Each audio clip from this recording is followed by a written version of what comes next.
नमस्कार, मैं सीमा ओझा बहुत सुंदर बेटी के विवाह के गीत लेके उपस्थित बानी। आप लोग सुने लोगिन, लाइक शेयर सब्सक्राइब कर ले लोगिन।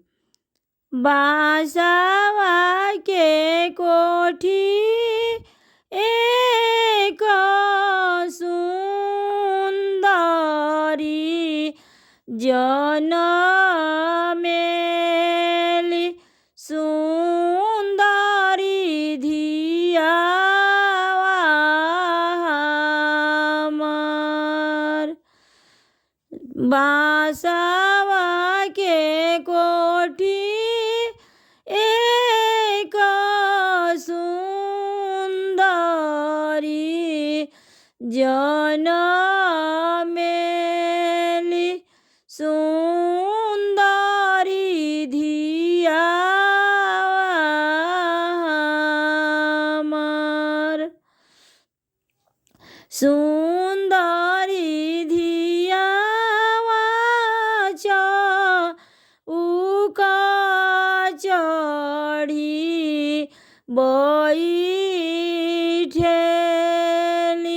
नयना से ढोरे उनुका लोर। नयना से ढोरे उनुका लोर।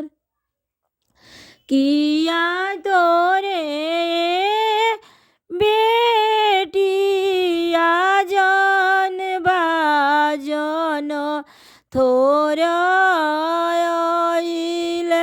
किया तोहरे लहंगा उटुंग। किया तोरे बेटी कंता बर छोट आइल। काहे हो नयनवा ढोरेलोर। किया तोरे बेटी सुंदर बर छोट आइल। काहे हो नयनवे ढोरेलोर। नाही हमरे ए पापा आजन बाजन थोर आइल। नाही मोरे लहंगा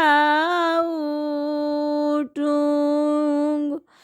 नाही हमरे ए पापा सुंदर बर छोट आइल।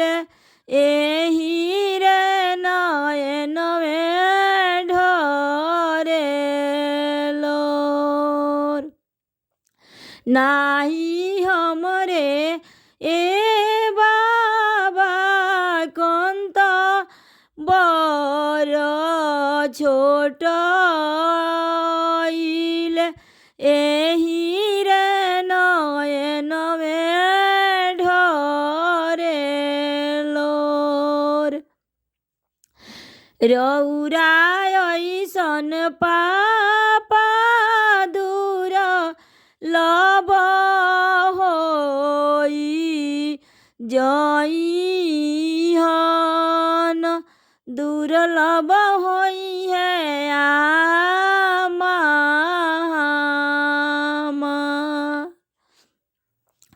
रौरा ऐसन चाचा दुर्लभ होई जइहन। दुर्लभ होई है चाची हमर।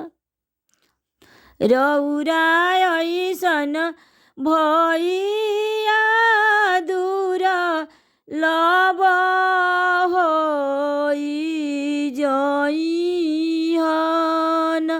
दुर्लभ होई है भाभी हमार। दुर्लभ होई है भाभी हमार। दुर्लभ होई है भाभी हमार। दुर्लभ होई है भाभी हमार।